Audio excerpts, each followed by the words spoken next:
this interview has been conducted for the Patterton Prisoner of War Camp and its Neighbours project. My name is Scott Wilson and the respondent is Alistair Mutrie. The date is the 30th of April 2019 and the interview is taking place in Alistair's home in Nits Hill Road. Alistair, thank you very much for being interviewed as part of the project. Can I just confirm your name, please? Yes, Alistair Mutrie. And can you tell me your year of birth? 26/9/43. Okay, and just for the record, what is your connection to the Patterton Prisoner of War Camp? My connection is really memories. Moving from Nits Hill to Canwardrick at the age of 10, and with the local lads, we used to walk right up the Patterton Road, and we seen the Patterton Camp, but by that time it was in a position of sort of demolition. It had been vandalised, but it was there, you could see it, quite plainly. And we used that, walking up there, as a shortcut to go into the Gorbals waterworks, and that's my memory, walking up there with friends, young 10-year-old, 11-year-olds, to go up to the dams. So that's my memory of it, really, It's just it was vandalised, and I really didn't know to the...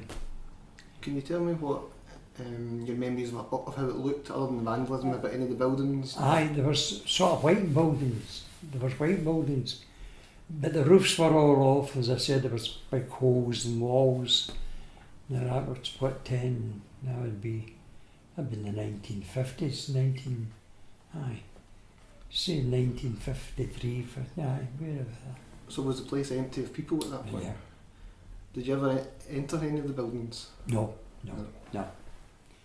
Have you any other memories of how the buildings were located or situated? No, they were just sort of plain white, there was, I think a lot had been demolished actually, because there were very few standing, but everybody knew that was a Patterton war camp, everybody locally, that's where the prisoners of war were, and a lad that stayed along the road, Nits Hill Road, his second name was Peachy. I just forget his second name. He's dead a long time ago.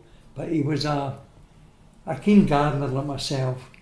And I was out in the garden working away, and he stopped me. We were talking away, and then ended up talking about the Patterton Camp. And Mr. Peachy just called me. I just forget his first name, but he was a lot older than me. And he said that he was, what do you call it?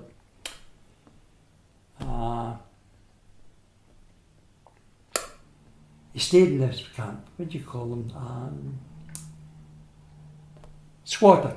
That's what it was. Yeah, Jimmy was a squatter in the camp. Or Jimmy, I'm saying, it was Mr. Peachy, and he told me that it was a squatter, and he said, yeah.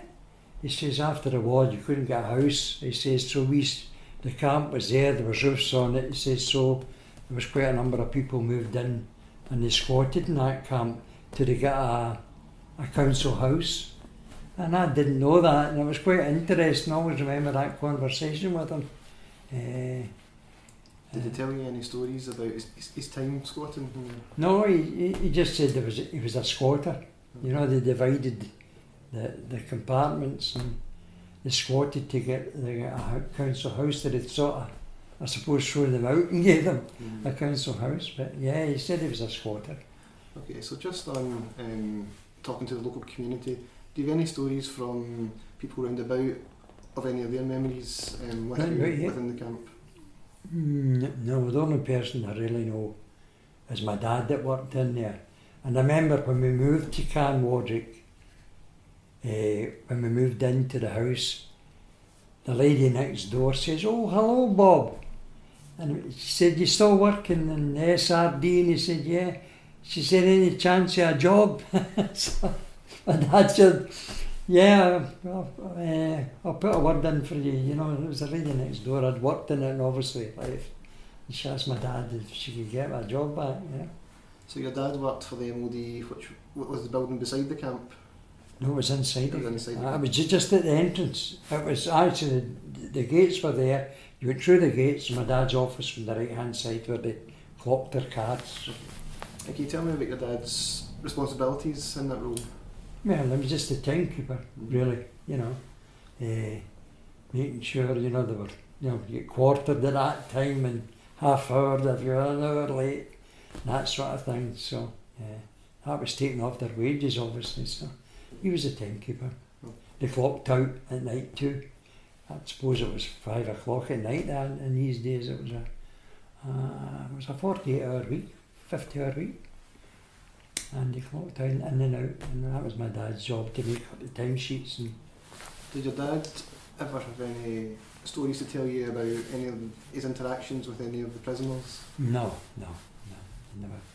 As I said, I was young. I was, you know, 6. Oh, no, I would be about. My dad was still working there, and then it shut down. All of a sudden it closed. My dad was made redundant. Now I would be 53, so let's see. Yeah. Aye. My dad was made redundant around about 19, I think it must have been about 1955 or something. You know, they closed the camp down. Yeah. So what happened to your dad after that? My dad went to work as a timekeeper in the cooperative SCWS in Shield Hall. He had great connections through the Independent Labour Party, you know.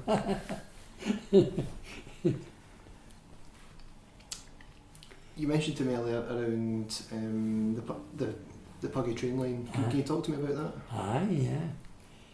As I said, it was Kennishead Station. It went straight on to Barhead. The trains came from Central Station right through Pollock Shaws, run to Kennishead. From Kennishead they went to Barhead.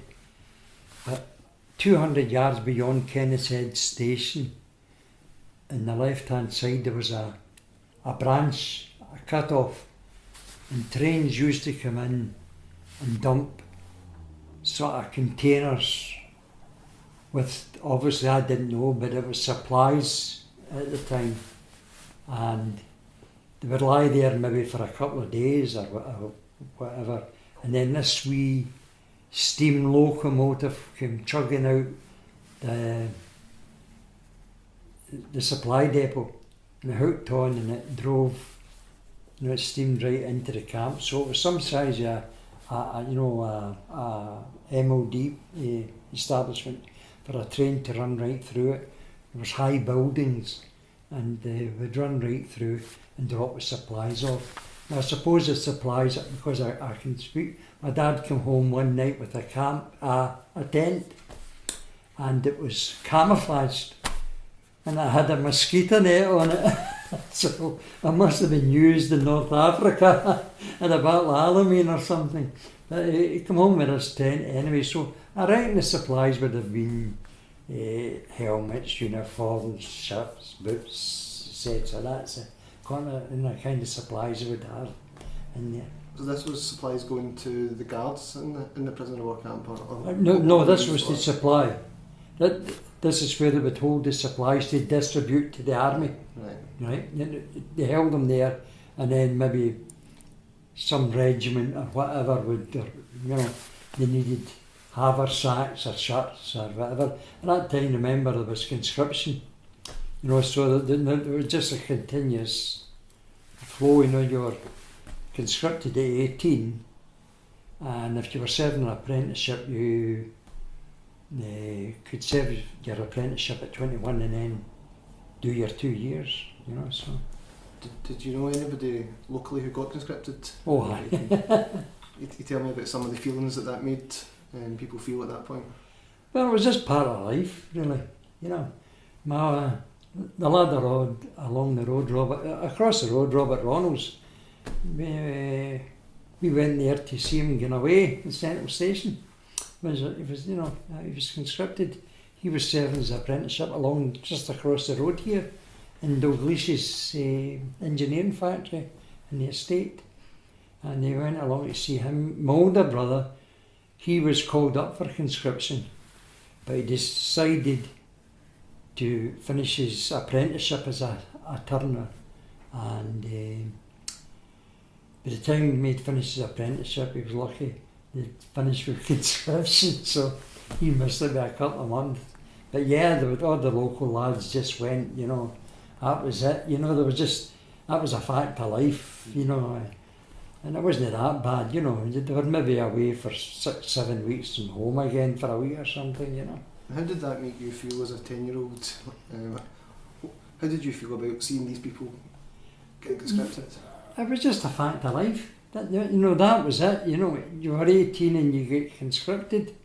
You know, and I think if I was 18 at the time, I'd have just accepted that. I was serving my apprenticeship, so I'd have finished my apprenticeship, but I'd have just taken that's a fact of life as it is in other countries, there's conscription, you know. Yeah. I knew a couple of friends of mine who went to the army and they deserted, you know, they lasted about 4 days and they were off. I've got a friend actually, I'll not mention his name, he's still a friend. He ended up doing, instead of doing 2 years national service, he ended up doing 4 years in an army prisoner of war camp down in the South Island because he deserted, kept running away. So instead of doing 2 years, he did 4 years in an army prison. Okay, can I come back to what you were saying earlier around exploring the area with your friends when you were young? Can you tell me what you can remember in terms of any shops or anything that was round about the prisoner of war camp? Shops, huh? Well, Thornleybank, it was built in cotton. You know, a lot of people came from Ulster across to Thornleybank, and there was where the MOD was, you know, that was where the cotton mill was, you know, and it was just like Rosa, how do I put it? Just old-fashioned, run-down tenements, you know, just a row on the right-hand side. North Park Terrace, that was one of them, and they were all, you know, outside toilets. There was a wee shop. There was a picture hall, the Avian Picture Hall, which was quite, everybody went to the Avian Picture Hall, and just where, how would I put it, where McDonald's is, exactly where McDonald's is, that was the Avian Cinema, and everybody went to the Avian, you know. So in terms of, I think you mentioned earlier about, you remember the post office, and I remember stories of the post office and Wee Joe's shop. Can you tell me some memories around that? Not really, you know, we just passed by, we knew it was there, you know, and you know, you could see there was a post office sign, you know, and, there was a couple of, a friend that used to come out with, he stayed in Thornleybank Road, and his dad worked in the sewage work, and you know, a lot of people in the sewage work, it was way out. Oh dear, it was over by the Patterton station, and they moved there and they would use the shop for the post office, but there wasn't many houses round about.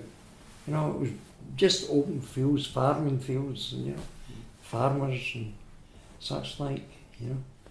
And Newton Mearns was, you know, we used to go to the Newton Mearns. My uncle was a blacksmith in Newton Mearns, and yeah. Do you have any memories of any stories that your dad may have talked about, or anybody who could speak about the relations that the local community had with? Yeah.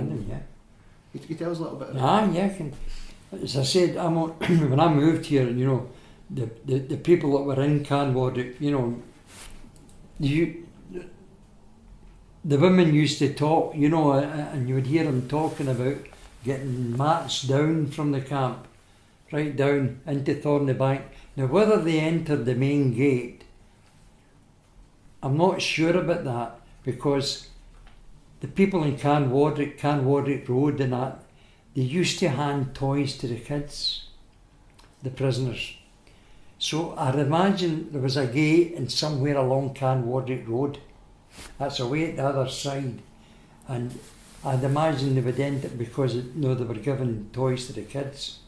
So I don't think they went through the main gate. They went right down Thornybank and down Canwardick Road and entered in there. But I'm not sure about that. But I think that would be the only way they could hand the toys out to the kids. You know. Do you know anything about the toys? No, it was just wooden, just wood toys, carved. But it was a good relation. I mean, I never heard one person, no, women or men, saying anything bad about these prisoners.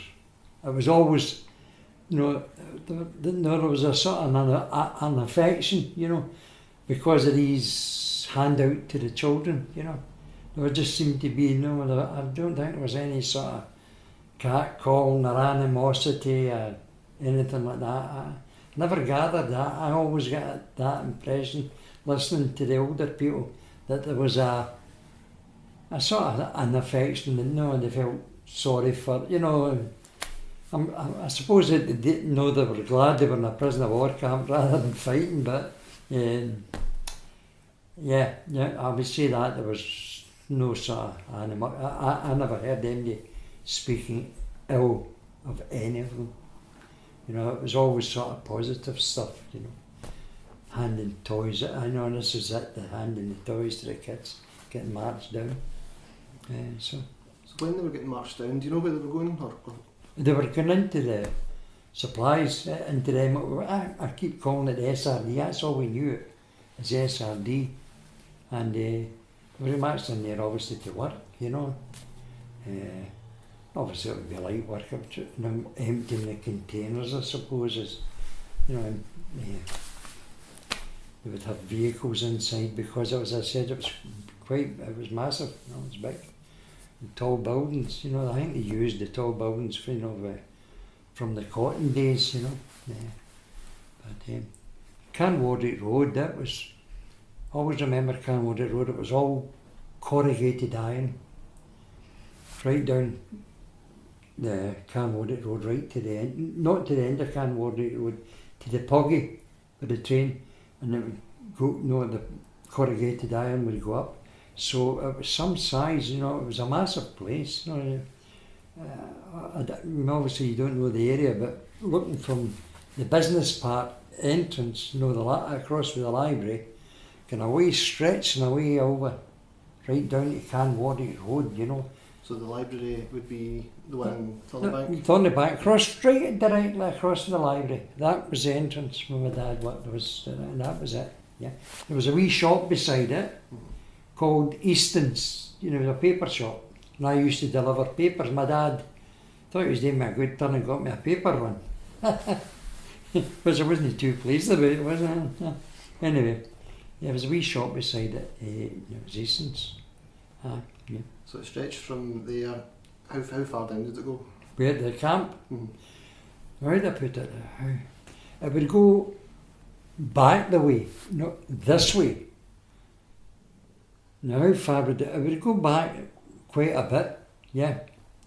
And then, as I said, it would stretch right through from Renfrewshire at that time, right into across the street from Glasgow. I mean, Canwardick was Council Glasgow, so you had East Renfrewshire here, and across the road was the council houses in Canwardick.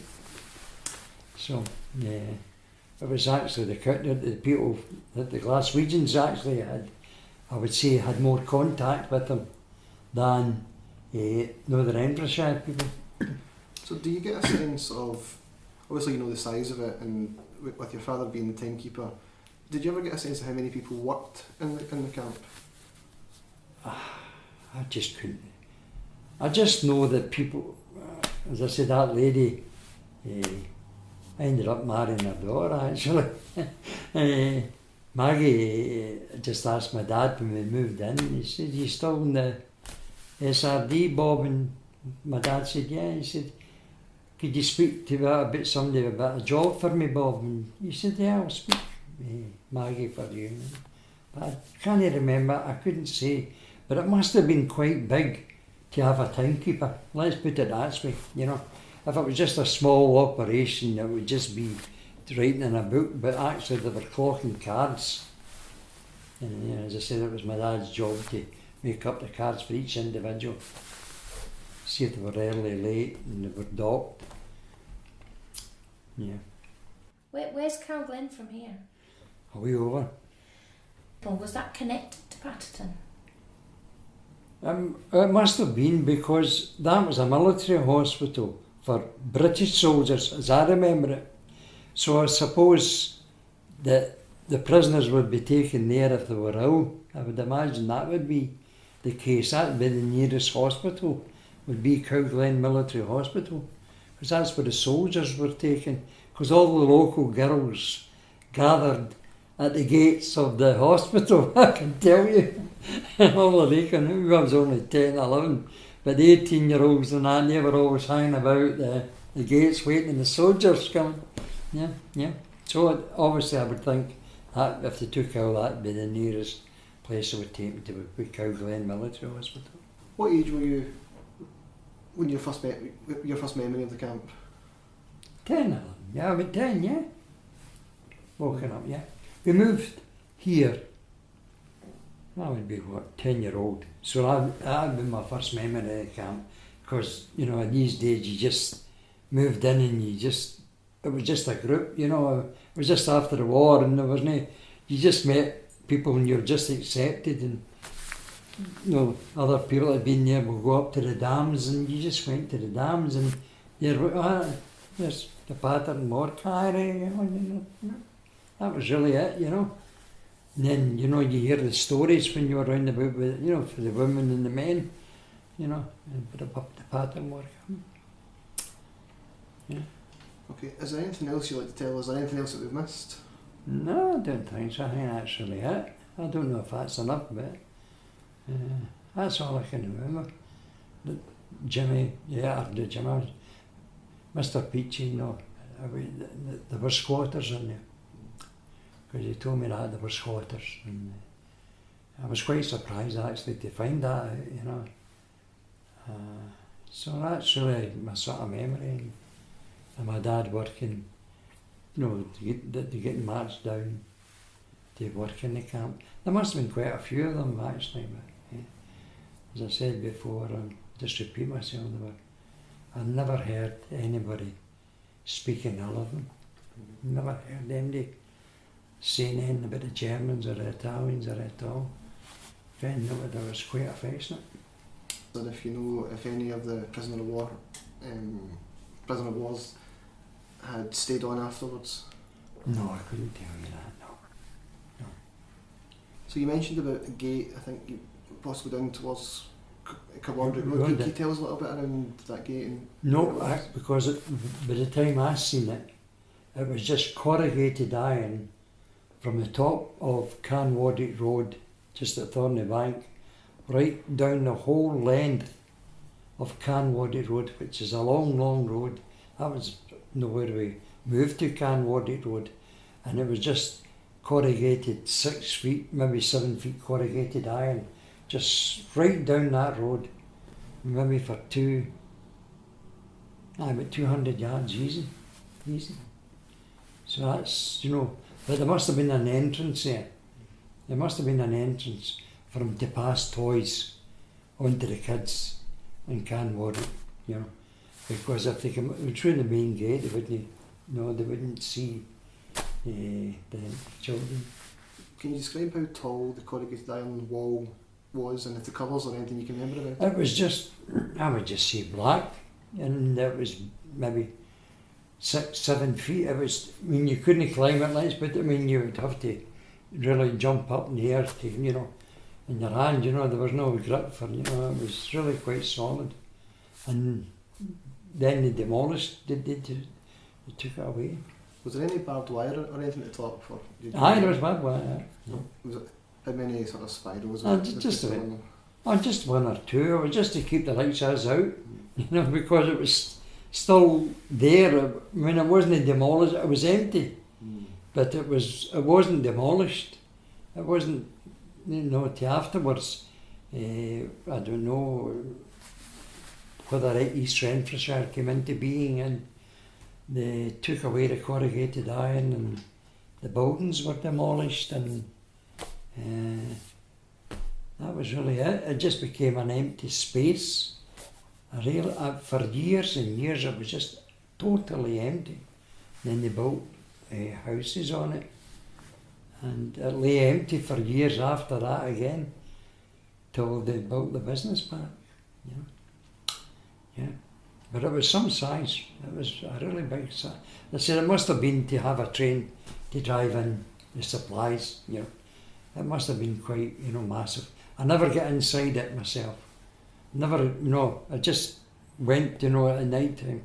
I would just go, my dad's office is just as soon as you went in. It was on the right hand side. And I just went in, my dad, Can you describe what your dad's uniform looked like? He's just a suit, collar and tie. He's just a civilian, yeah. That's true, and it was all civilians, obviously, I would think, working it too. Yeah, it was just it was massive. I mean, I can remember doing my paper run, finishing my paper run and walking down beside that. That was the side of the road I walked.